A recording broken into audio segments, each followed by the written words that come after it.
Še ena vaja za naš trebuh, sestavljena je iz spuščanja nog in klasičnega trebušnjaka z rotacijo.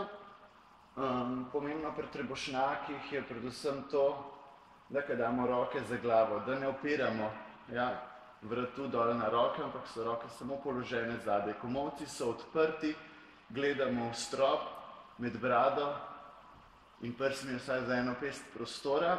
In ko se dvignemo gor, se ta pozicija ne spremeni. To niso trebušnjaki.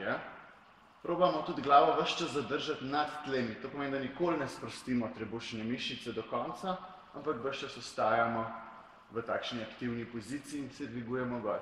Pri rotaciji se spremeni samo to, da imamo občutek, da smo ramo obrnili proti nasprotnemu boku in zravnamo dol.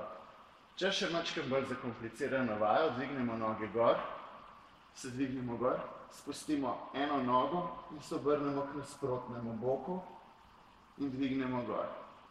In druga. Lahko za malenkost spustite trup nazaj dol, ampak ne čisto do konca, da se ne sprosti trebuh. Tudi tukaj je na vas, koliko dinamično boste vajo izvajali. Lahko počas zadržiš in potegneš gor, lahko pa